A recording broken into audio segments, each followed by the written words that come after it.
একটা স্মৃতি ভুলি নেই। তো অনেক সময় চিন্তা করি যে কোন স্মৃতি ভোলার কথা না, সেগুলো ভুলে যাই, মধুর হোক আর কষ্টের হোক। নিশ্চয়ই আমি জীবনের প্রথম আগুনের শাখা খেয়েছিলাম। সবাই খাই আমরা, রাইট? সবাই আমরা খাই। মনে আছে কখন খাইছিলেন প্রথম? প্রথমটা তো মনে নাই। ঠিক একইভাবে আমরা কিন্তু আবার জীবনের প্রথম ছ্যাঁকা খেলে কিন্তু মনে রাখি, রাইট? জীবনের প্রথম ছ্যাঁকা, হ্যাঁ, আমার জীবনে একটা রিজেকশন পাইছিলাম, হ্যাঁ, আমি কিন্তু তাকে মনে রাখছি। নাম ছিল এলিনা, জিওগ্রাফিতে স্ট্যাটিস্টিক্সে পড়তো, হ্যাঁ, আমাদের ডিপার্টমেন্টের উপরে জীবনের প্রথম ছ্যাঁকা। হ্যাঁ, মেয়েটা পরে ছ্যাঁকা দিয়া মেয়েটা আবার আমার পিছিয়ে ঘুরছিল। বন্ধুরা সবাই জানে, যারা যদি এই ভিডিও দেখে, আমার ছ্যাঁকা দিল। ছ্যাঁকা দেওয়া বলতে রিজেকশন। আমি প্রেম করে ছ্যাঁকা খেয়ে নেই, মানে প্রেম করতে গিয়ে ছ্যাঁকা খেয়েছি, রিজেকশন পাইছি। হ্যাঁ, তো রিজেকশন পাইলাম, হওয়ার পরে তো দূর, এই শালার জীবনের তোর আর তোর দিকে তাকাবোই না, ঠিক আছে না? তো দেখা যায় যে মেয়েটা পরে 4 তলা থেকে নেমে ঘোরাঘুরি করতো আমার সামনে। হ্যাঁ, মানে সে আমাকে এখন সুযোগ দেওয়ার স্কোপে, মনে হচ্ছে না ভুল করলাম। হ্যাঁ, মনে হয় কোনো একটা কারণে তার মধ্যে অনুশোচনা হয়েছে। আমি ওর দিকে ফিরেই তাকাই নেই। হ্যাঁ, কিন্তু আমি তো ছ্যাঁকাটা বুড়ি নেই, কিন্তু এই ছ্যাঁকাটা কিন্তু আমি মলম দিতে পারতাম। সারা জীবন তো মনে থাকলো এখন। হ্যাঁ, মলম দিতে পারতাম না, মলম দিলে কিন্তু আজ ছ্যাঁকাটা ভুলে যেতাম, ঠিক আছে না? তো অনেক এই জন্য ভালো স্মৃতি থাকতে হয় বিস্মৃতি হওয়ার জন্য। তা আমি এখন বিস্মৃতি হওয়াটাকে মনে করি একটা বিরাট রহমত, কিন্তু ভুলে গেছি। কিন্তু আপনার যে ভুলে গেলাম, এটা তো আমি কোনো কারণ খুঁজে পাইতেছি না এখন পর্যন্ত। যদি না আপনি আমার রিজেক্ট করে থাকেন, যদি আপনি আমার রিজেক্ট করে থাকেন, তাহলে একটা বিস্মৃতির কারণ থাকতে পারে। হ্যাঁ, এখন মেয়েরা কখনো ছেলেদের মতো এত ওপেন মাইন্ডেড হইতে পারবে না। আমি তো সারা পৃথিবীতে নাম্বার 1 ওপেন মাইন্ডেড মানুষ। কারণ রবীন্দ্রনাথের সাথে প্রেম করতো মৈত্রী দেবী। হ্যাঁ, হ্যাঁ, প্রেম করতো, মানে বন্ধু মধ্যে সে হেভি ভালোবাসতো। হ্যাঁ, তো সে বই লিখছিল না একটা, গাহনতে। হ্যাঁ, আর ওর উত্তরে এলিয়া মিত্র লিখছিল কি, রানুই বেঙ্গলি। তো আমার কথা হচ্ছে ওই বেটা রবীন্দ্রনাথ, ঠিক আছে না, ও কি চাকা খাওয়ার পেছনে কোনো অবদান আছে কিনা? তাহলে আপনাকে যে আমি ভুলে গেলাম যে 20 বছর আপনাকে আমি দেখিনি। হ্যাঁ, এই যে 20 বছর পরে আপনি আমাকে বললেন একটা, আপনার চেহারা কতক্ষণ পর আমার বন্ধু যখন বলছে যে উনি আছেন, উনি তোকে মনে করতে পারে, মাঝে মাঝে তোর কথা বলে। আমি বললাম রিয়েলি দোস্ত? তারপরে ফোনে বললাম মনে করতে পারিনি, ফেসবুকে দেখলাম মনে করতে পারিনি, সামনাসামনি আপনার চেহারা মনে হয়ে গেছে, ঘটনা মনে নেই। কথা তো জিজ্ঞেস করতেই পারি, কারণ আপনি তো একটা আমাদের মতো আমজনতা না। না, ধরো ভিআইপি না, আমি কোনো ভিআইপি টাইপে না।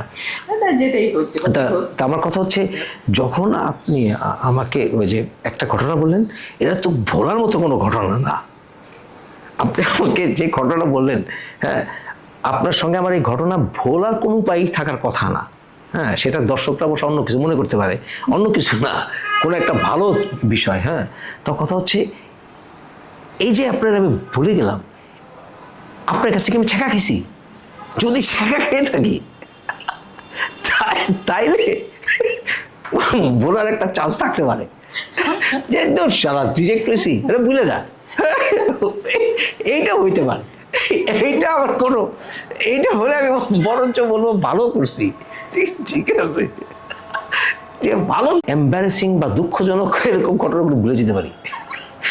এটা হয়তো বা ইয়ার্স অফ প্র্যাকটিস হতে পারে। আবার এটাও হইতে পারে 1000 খানেক ছ্যাঁকা খাইছি, ঠিক আছে না? কিন্তু 1000 খানেক ছ্যাঁকা পাওয়ার কথা না, কারণ যারা আমাকে ছ্যাঁকা দিছে এর মধ্যে 2জনটা মনে আছে আমার।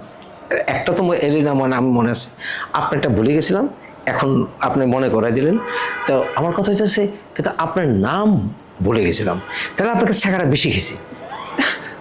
কারণ এর আগে যে ছ্যাঁকাটা খাইছি ওটা, ওই যে বললাম এলিনা, আমার বন্ধুরা জানে। হ্যাঁ, 4 তলা ব্যয় উঠছি কষ্ট করে। হ্যাঁ, কষ্ট করে ব্যয়, ওইটা বলছি যে মানে আমার বন্ধুরা বলে দিস, আবার তোমার লাইক টাইক করে, আমার বন্ধুরা বলছে তোমার লাইক টাইক করে, ওই মেয়ে সঙ্গে সঙ্গে, মানে যখনই বলছে লাইক টাইক করে, মেয়ের সঙ্গে সঙ্গে পা উঠে গেছে, মানে এতক্ষণ কিন্তু ছিল নর্মাল। হ্যাঁ, আমরা দেখতেছি সেমিনার রুমে, যখনই বলছে আমার বন্ধু মাঝার, ও মানে আমার বন্ধু মঞ্জু, আফজাল, প্রবাল, হ্যাঁ, এরা সব অ্যাডভোকেট আর কি, তৈব আনোয়ার চিনতে পারেন। তো ওরা সব এখানে গেছে আমার পক্ষে ওকালতি করতে। তো তখন ইউনিভার্সিটিতে বলে থার্ড ইয়ারে পড়ি। তো ওকালতি করতে যখনই মেয়েটাকে বসে যে তোমাকে তো আমাদের বন্ধু, তখন আমি নেতা মানুষ, হ্যাঁ, আমাকে সবাই চেনে, সম্মান টম্মান করে, পাতা টাত্তা দেয়, সালাম আলাইকুম বাজার ভাই। তো যখন ওই একটা মেয়ে আমারে, তাও শালার স্ট্যাটিক্সিক্স ইকোনমিক্স হলেও বুঝতাম আমার। সুন্দরী ছিল। হ্যাঁ, কতজনকে রিজেক্ট করে না আবার লেটেস্ট নিউজ আসছে, অনিচ্ছা আসছে, ইচ্ছা আসে নাই। সে মেয়েটা এখন আমেরিকায় থাকে, সে এখন ডিভোর্সি, মানে ভ্যাকেন্সি আছে, কিন্তু আমি তার ভ্যাকেন্ট নেই এখন। হ্যাঁ। তো মেয়েটা এরকম যখনই বলছে যে মাজার তোমাকে লাইক করে, সঙ্গে সেই মেয়েটা পা উঠে গেলো, পায়ের উপরে পা।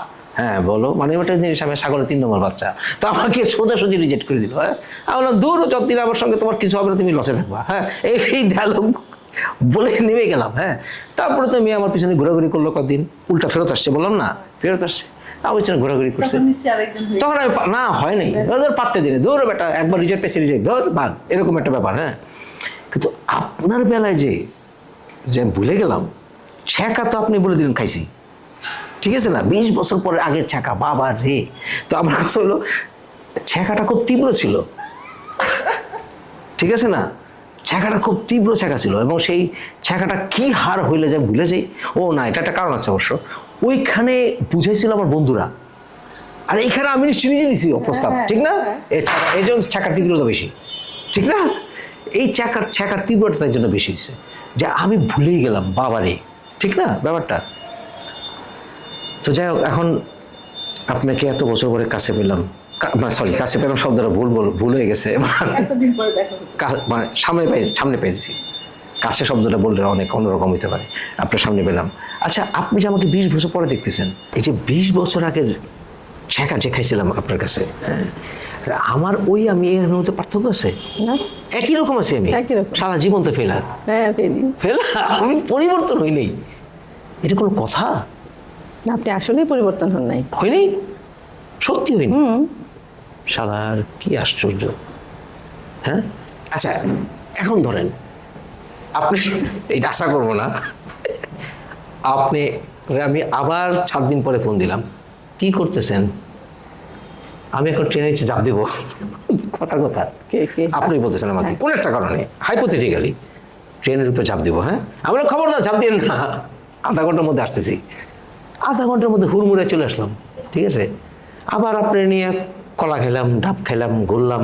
হ্যাঁ, ঘটনা তো আর রিপিট হবে না ওই রকম। না ধরে নাকি ঘুরলাম টুরলাম, তারপরে আপনার আবার প্রস্তাব দিলাম, আপনি কি আবার রিজেক্ট করবেন? আবারও করবো।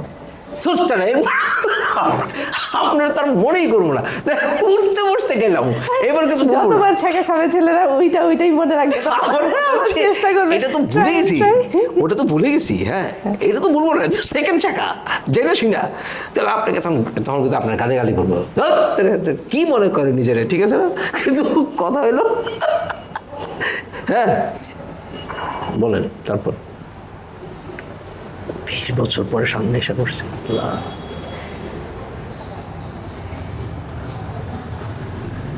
বোবাই গেলেন কেন? বোবাই গেছে না বলেন। না, আমি তো এতক্ষণ আমি তো ব্যাট করলাম। না আমি বলি, হ্যাঁ। আমার তখন মেন্টাল অবস্থাটা কেমন ছিল? একটা মানুষ যখন সুইসাইড করতে যেতে চায়, হ্যাঁ। তখন তার মানসিক অবস্থাটা কেমন থাকে? না কিন্তু দেখেন, এটা একটা বুঝেন, বাংলাদেশের সিনেমার ভিতরে কিছু বিষয় আছে। হ্যাঁ, যেমন ছোটকাল থেকে আমার রেশনাল মাইন্ড, আমার চিন্তা হইতে এটা কেমন হয়। হ্যাঁ, চুমকি চলেছে একা পথে, সঙ্গী হলে দোষ কি, তা দেখ শুয়ারের বাচ্চা সঙ্গী হবি কেন তুই, তাই না, তোর তো জুতা খুলে মারা দরকার, একা চলে তুই দূরে থাকবি, ঠিক না।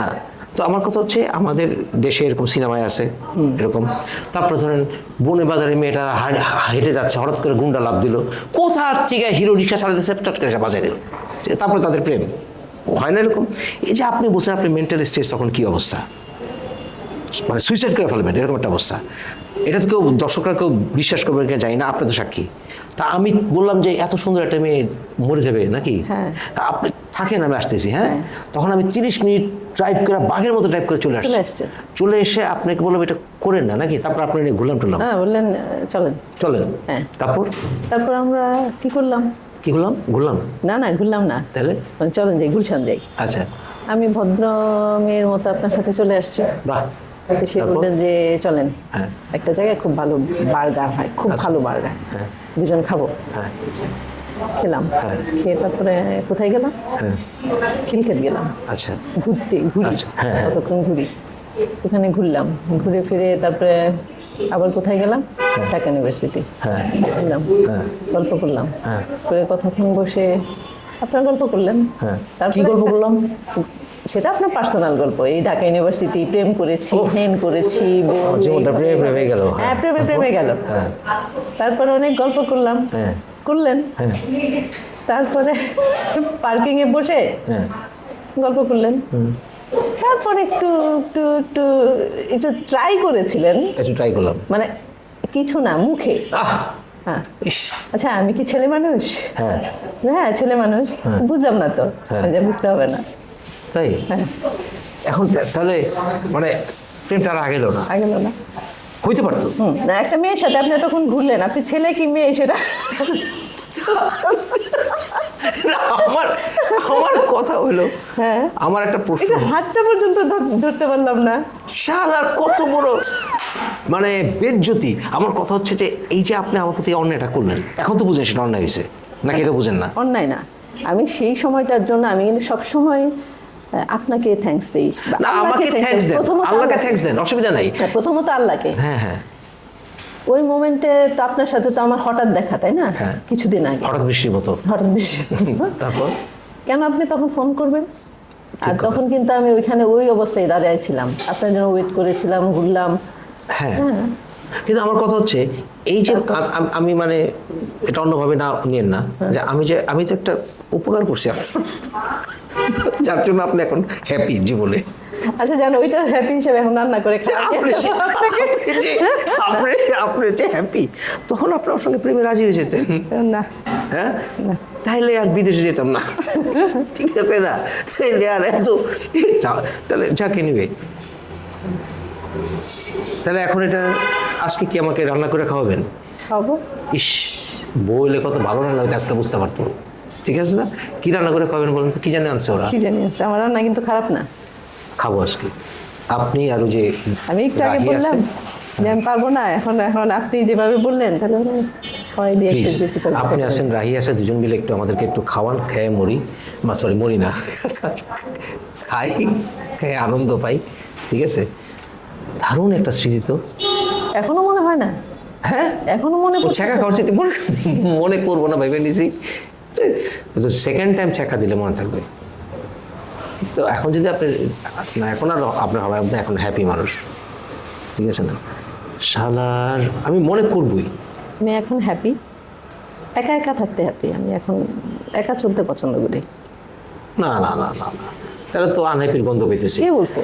না, একা চলতে শোনেন, কেন আমি আপনি- একটা বলি, হ্যাঁ, বলুন। যখন আপনি নিজেকে ভালোবাসবেন, আমি আমাকে ভালোবাসি, হুম, তখন কে কি বললো না বললো কোনো কিছুই গায়ে লাগবে না। তাই আমি আমার নিজেকে খুব ভালোবাসি, এটা বলবো না আমি বাসি না, যেমন আমি নিজেকে খুব আমার ভালোবাসি। মানে অনেকে বলে, ইস তুমি, তোমার দেখলে হিংসা লাগে। আমি কেন? মনে হলে এখন বের হয়ে গেলাম, ওই এখন ইচ্ছে হলো আমি পূর্বাচল চলে যাবো একা একা, কিন্তু ঘুরে কিন্তু আসবো। আনসারেবিলিটির একটা হ্যাপিনেস আছে, যে এই যে আমাকে আমার ওয়াইফ যদি কল দেয়, বা কেন একা বেরোলা, ফর এক্সাম্পল একা বেরোলাম, তোমার ফর এক্সাম্পল তোমার সিকিউরিটি আছে কিনা সাথে, বা তুমি তো পরিচিত মানুষ ইত্যাদি, এই যে কথাগুলি বলে, এটাকে যদি আমি মনে করি যে সে আমাকে আসলে ভালোবাসে বলেই কেয়ারিং, হ্যাঁ, আমাকে বাধা দিচ্ছে না, বাট জানার অধিকার আছে। এই আনসারেবিলিটিটা তো একাকিত্বের বিরোধী না। তাহলে তাই যদি হয়ে থাকে, তাহলে যদি আপনি যদি হ্যাপি হন, তারপর একাকিত্ব বলতে যদি আপনি বোঝান কাউকে বলতে হচ্ছে না, কাউকে জানাতে হচ্ছে না, যখন খুশি আসতেছেন, যখন করে বেরিয়ে যাচ্ছেন, তাহলে দ্যাট মিনস আপনার আসলে কেউ আপনাকে মিস করে না, আমি বা বলি কেউ আপনাকে অ্যাকাউন্টেবল মনে করে না। আমি বলি একটা কথা, হ্যাঁ, মানুষ যেভাবে অভ্যস্ত হয় সে কিন্তু ওইটাই পছন্দ করে। সেটা কি রাইট? হ্যাঁ, সেটা রাইট। রাইট। তাহলে একটা কথা আছে, যেমন এই যে আপনাকে ফোন দিয়ে বললো কি করছো, আপনি চাচ্ছেন যে কেউ খোঁজ নিক, হ্যাঁ, আপনাকে কেউ টেক কেয়ার করুক। টেক কেয়ার না, এটা আমি একাকিত্ব না, আমাকে হ্যাঁ। একজন কেউ ভালোবাসে, এবং সে কেয়ার করে, এবং সেটা যদি সব চাপড় মানুষ হয়, সেটা যদি সেটাও একটা কাপড় পরার মতো, যে কাপড় পরে থাকলে আমরা ফিল করি না। কোরআনেও এটা আছে যে আমার বসনের মতো, আমার কাপড়ের মতো একটা, যে আমি যে পরে আছি এটা আমি ফিল করি। যদি ফিল করতাম কাপড়ের ব্যাপারে, যদি খুব বেশি সেন্সিটিভ হতাম, তাহলে আমি কিন্তু কাপড় ছড়িয়ে রাখতে পারতাম না।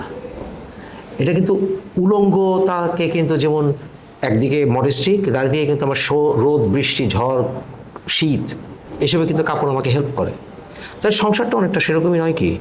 না, সংসার ওইটা অভ্যস্ততা। কিন্তু অভ্যস্ততা যদি শুধু আপনি ড্রেস পরেন সেটা অভ্যস্ততা। আপনি সেটা তো dress ভালো, ছাড়া- সে অভ্যস্ততা ভালো। হ্যাঁ, ভালো ঘুরছেন। কেউ যদি ড্রেস ছাড়া ঘুরে, ওইটাও তার না, অভ্যস্ততা। কিন্তু অভ্যস্ততা যদি সমস্ত অভ্যস্ততা ভালো নয়, যেমন উদাহরণ দিই আমি, কোনো পাখি সে যদি খাঁচায় ডিম পাড়ে এবং সেই খাঁচা থেকে যদি ডিম ফুঁড়ে যদি বাচ্চা বের হয়, সেই বাচ্চার ওরা কিন্তু সীমাবদ্ধ, কারণ সে খাঁচায়। সে কিন্তু আকাশে উড়ন্ত পাখি দেখলে সে মনে করবে এই পাখিটা পাগল, সে খাঁচার ভিতরে কেন উড়ে না? তাহলে কি অভ্যস্ততা সবসময় ভালো? ওর কাছে ভালো, ওর কাছে ভালো হতে পারে, ওর কাছে কিন্তু ভালো। অভ্যস্ততা ওভারঅল কি ভালো? না, শোন, অভ্যস্ততা কেন Overall ভালো কি না? ভালো? আমি বলি কেন ভালো না।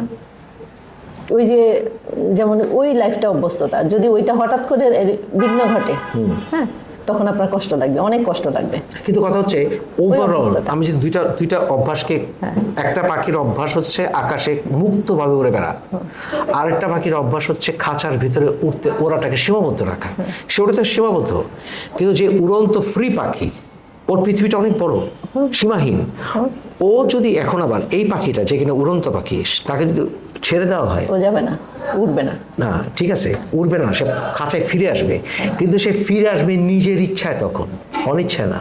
কিন্তু যে পাখিটা আকাশে উড়ায় অভ্যস্ত, না না, আপনি বলতে যাচ্ছেন সে উঠতে পারে না, সেই জন্য ফিরে আসছে? হ্যাঁ, না না না, সেটা বলিনি। তাহলে? আমি বলছি সে এটাকে তার ঘর মনে করে তাই ফিরে আসে, ঠিক আছে? এবং সে বাইরে সেফ না মনে করছে, সে মনে করছে এত বড় পৃথিবীকে আমি ফেস করতে পারবো না। এটা আপনার মনে হতে পারে, পারবো না সেটা না, যেমন কিন্তু ও এটাতে অভ্যস্ত হয়ে গেছে, এটাই না, এই যে পারবো না বলেই, এটাই তার ভালো লাগে। পারবো না বলেই সে নিজেটাকে এখানে, কারণ এখানে সে রীতিমতো খাওয়া দিচ্ছে, তাকে খাওয়া খুঁজতে হচ্ছে না, তাকে বাইরে থেকে কোনো একটা প্রাণী এসে আক্রমণ করছে না। কিন্তু যে পাখিটা বাইরে অভ্যস্ত, সে তার সিকিউরিটি সম্বন্ধে অভ্যস্ত, সে জানে কোন মানুষ তাকে ঢিল ছুড়বে, এবং তারপর যদি সে মরেও যায়, that bird died A free bird. একইভাবে যে অনেক ইনকরেজিবল ক্রিমিনাল আছে, যারা অনেক অন্যায় করে, অনেক বছর জেল খাটে, জেলে সে ঠিকমতো খাবার পায়, জেলে তার বন্ধুরা আছে, তারা 10 বছর 20 বছর খেটেছে তার সাথে, আরও 10 বছর খাটতে হবে তাকে মুক্তি পাওয়ার জন্য। একটা সময় যখন সে বের হয়ে যায়, 10 বছর 15 বছর জেল খেটে বাইরে যাওয়ার পর, পৃথিবীর সাথে অ্যাডজাস্ট করতে পারে না। অনেক সময় দেখে যে তার অনেক আত্মীয়স্বজন মরে গেছে, সেটা রেজিস্টার করতে পারে না। আপন জন, যে কিছুক্ষণ আগে বললাম, তার বউ মরে গেছে হয়তো, বা তার ছেলেরা দূরে চলে গেছে, তার নাতি নাতকুর কিছু নাই।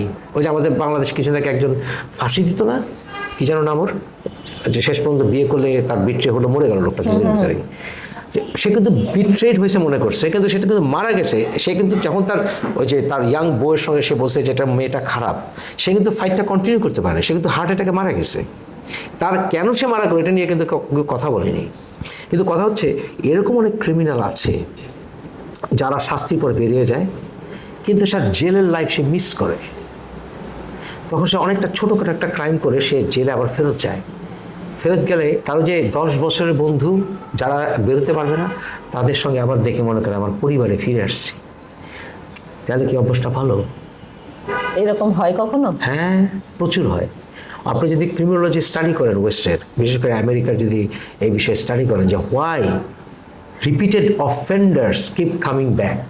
এই যে আমি যে একটু আগে বললাম অভ্যস্ততা, হ্যাঁ। ওই যে বাইরে গিয়ে অ্যাডজাস্ট করতে পারে না, যে সে ভিতরে থেকে ট্রাই করে, এটা আমি কি তো ভালো? বের হচ্ছি, আমি তো বের হব, সেরা তার একটা আকাঙ্ক্ষা, আমি বের হব, আমি ফ্রি কিন্তু free হওয়ার পর সে থাকতে পারে না। আর যে ভিতরে থেকে ওই যে অভ্যস্ততা আছে, আর ফ্রেন্ডের কথা মায়াটা লাগে, সে এটা তো অভ্যস্ত হয়েছে। কিন্তু সে অবস্থাটা কি ভালো? এটা তো দৃষ্টিভঙ্গির ব্যাপার। হ্যাঁ, না। না, যে এখানে কমফোর্ট ফিল করে সে মনে না, করছে সেটা এই ভালো। না, না, না, শোনেন, দৃষ্টিভঙ্গি না। অবশ্যই শোনেন, এটা প্রত্যেকটা দৃষ্টিভঙ্গি। জিনিসের দৃষ্টিভঙ্গির বিষয়। না, দৃষ্টিভঙ্গি না। যেমন আপনি বলতেছেন যে যে কিন্তু আমার কাছে মনে হয় যে আমি একা আছি, না, কিন্তু আমার কিন্তু বন্ধুর অভাব। দৃষ্টিভঙ্গিটা, তার দৃষ্টিভঙ্গিটা রাইট কিনা এই প্রশ্নটা করতে হবে। দৃষ্টিভঙ্গি তার কাছে ভালো মনে হচ্ছে। যেমন আমরা লতে পড়েছি স্টকহোম সিনড্রোম।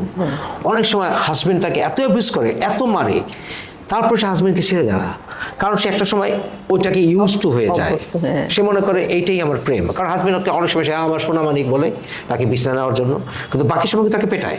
এটা স্টকহোম সিনড্রোম। একসময় সে অভ্যস্ত হয়ে যায়। অভ্যাসটা কি ভালো? যদি আমি তাকে ভিন্ন লাইফে অভ্যাস করতে পারি, আর সেটা অভ্যাস ভালো লাগবে। যেমন আমি 10 বছর নর্দার্ন আয়ারল্যান্ডে বেলফাস্ট শহরে সমুদ্রের পাড়ে একাধারে গবেষণা করেছি। 10 বছর আমি অলমোস্ট কারোর সাথে মিশিয়ে নাই। এখন আমি 3.5 বছর ধরে আমার সেই বাসায় যাই না। আমার বাসায় কিন্তু জাস্ট লক করে রেখে আসছি আমি। কারণ কি, আমার কাছে ভয় লাগে। আমার তখন কিন্তু আমি বাসার ভিতরে থেকে দিনের পর দিন, মাসের পর মাস পার হয়েছে আমার। আমি কত চার্ট করেছি, হাজার হাজার দর্শক জানে আমি চার্ট করেছি, ওখানে পড়েছি। আমার দ্যাট ওয়াজ মাই লাইফ। মাঝে মাঝে সমুদ্রে পাড়ে গেছি, রাইট? আমার কাছে মনে হচ্ছে আরে বাবা, কোন সময় বাসায় যাবো, কোন সময় পড়বো, ওখানে বসে খালি মোবাইল ফোন করতাম আর লাইভ করতাম, এই ছিল আমার জীবন। কিন্তু এখন যখন আমি বিশ্ব ঘোরা শুরু করেছি, আবার কানাডা, বাংলাদেশ, হ্যাঁ, আমি কাউকে বোঝাতে চাইনি যে আমি কেন নর্দার্ন ছেড়ে আসছি। কিন্তু এখন যদি আমাকে সেই অভ্যাসে, সেই বাসার সামনে দিতে যায়, আমার মনে হলেই যে আমার সেই বাসাটার দরজাটা খুলবো, আমার বাসা কিন্তু সেইভাবে পড়ে আছে, সেইভাবে পড়ে আছে 3.5 বছর। Can you believe it? আমি দরজাটা খুলি, একটা ঠান্ডা বাতাস আসবে, একটা ওয়েলকামিং বাতাস, যার সাথে একটা হাহাকার আসবে, এতদিন কোথায় ছিলেন, রাইট? তখন তো ওখানে বসে কেউ গান গাইবে না, সে অনন্ত জলের মতো, এতদিন কোথায় ছিলেন। কিন্তু আমার কাছে মনে হবে আমাকে বাতাস বলবে এতদিন কোথায় ছিল। আমাকে সে মিস করছে, আমার সে পড়ার টেবিল মিস, আমার সেই বইয়ের টেবিল মিস, আমার সেই ক্রোকারিজ মিস, আমি স্যুট, আমার 3 পিস স্যুট, একটা ওভার গাউন আমি ফেলে আসছি আমার বিছানার উপরে আসার সময় লাস্ট মুহূর্তে। আমি যখন দরজাটা বন্ধ করি, আমার লাস্ট মোমেন্টে আমার যেটা চোখে ছিল, আমার একটা ওভারকোট, যেটা মাত্র 2 দিন পরেছি, বিছানার উপরে রেখে চলে আসছি। এখন আমি 3.5 বছর পরে দরজাটা খুললে একটা ঠান্ডা বাতাস, এবং সেখানে ওভারকোটটা ওইখানে ওইভাবেই পড়ে আছে, বলবে এতদিন পরই কেন। আমার কাছে সে অভ্যাসটা এখন দুঃসহনীয়। কারণ কি, আমি এই প্রকৃত উন্মুক্ত জীবন, একটা সময় ওটা বোধহয় জরুরি ছিল, এখন সেটা হচ্ছে এখন আমার কাছে উন্মুক্ত জীবনে যখন আমি স্বাদ পেয়ে গেছি একবার, যখন আমি বাইরের ভালোবাসার মানুষের সংস্পর্শ পেয়েছি, যাদের প্রতি একজন এসে বলেছে আপনি আমাকে মহাখালী থেকে তুলে নিয়ে এসেছিলেন, ঢাকা ইউনিভার্সিটি ঘুরেছি, রাইট? এই স্বাদ যখন একবার পেয়ে গেছি, এখন আমাকে আর 10 বছরের ওই জায়গায় কেউ ফেরত দিতে পারবে না। এখন যদি সেখানে আগুন ধরেও যায়, আমি আর সেখানে যাব না। এখন শুধু চিন্তা করছি ওখান থেকে আমার বইটাই কীভাবে সরাই ফেলবো, রাইট? তা অনেকে প্রশ্ন করে, মুফাসিল ভাই আপনি ইংল্যান্ড ছেড়ে কেন কানাডা গেলেন? ইংল্যান্ড থেকে যখন আমি কানাডা গেছি, আমার কাছে মনে হয়েছে হায় ইংল্যান্ড থেকে কানাডা অনেক পেছনে, অনেক দিক দিয়ে পেছনে, কিন্তু কানাডাতে উন্মুক্ততা আছে, যেটা বিরাট দেশ, উন্মুক্ত পরিবেশ। কিন্তু আবার যখন ঠান্ডায় -40 ডিগ্রিতে কাঁপছি, যতই কাপড় পরি, তখন বাংলাদেশ মিস করছি, ষড় ঋতুর দেশ। তখন মানুষে যখন বলতো এত গরমে মানুষ থাকে, আমি বলি কেন থাকবে না, রাইট? এখন নিজেকে অ্যাডজাস্ট করছি যে আমার জন্মভূমিষ্ঠ স্বর্গাদপি গরীয়সী, আমার দেশ, এই দেশে আমার যখনই চলে যেতে ইচ্ছা করে যে আমাকে কেউ পেলে আমাকে মেরেই ফেলবে, হ্যাঁ, আমার কল কেউ দেখবে না যে আমি সত্যিকার একজন বিশ্বাসী, আমি আল্লাহ বিশ্বাস করি, এই জিনিসটা অনেকে জাজ করতে পারবে না। হয়তো বা আমি কিছু কি বলবো অসঙ্গত হাদিস, যেগুলো নিয়ে এখন সৌদি সরকার পর্যন্ত কথা বলছে, টার্কিশ গভর্নমেন্ট কথা বলছে, এই গ্রেডিংগুলো ঠিক করেনি বুখারী, রাইট? কিন্তু আমরা কিন্তু ওগুলি দিয়ে কিছুটা বিভ্রান্ত, বিচলিত যেটাই হয়েছি। কিন্তু এখন যখন গভীরে প্রবেশ করছি, আমার যে সেন্সটা, my lord saved me, right? এই যে সেন্সটা, এটা হচ্ছে অ্যামেজিং ফিলিং। আমার কাছে মনে হয়েছে বাংলাদেশের তীব্র গরম, অসুবিধা কোথায়? এখানে শুয়ে আছে আমার আব্বা, রাইট? যে জন্মের পরে প্রথম আব্বা বলেছিলেন শিশু 2টা লাথি দেয় তার জীবনে, তার মায়ের পেটে লাথিতে বেরোয়, তারপর দ্বিতীয় তাকে কোলে তুলে নেয় তার বাবা, দ্বিতীয় লাথিটা বাবাকে দেয়। বাবা মা হতে হলে সন্তানের অপমান সহ্য করতে হতে পারে বাবা। আমার সেই বাবা এখন এখানে শুয়ে আছেন, আমার দাদা শুয়ে আছেন, যে দাদাকে আমি দাদা ভাই বলে গালে চুমু দিতাম, তার একটা অংশ তার প্যারালাইজ ছিল, আমি তাকে ছোট্টবেলাতে টেনে তুলতাম, লম্বা দীর্ঘদেহী আমার সেই ব্রিটিশ সোলজার, আমার দাদা, রাইট?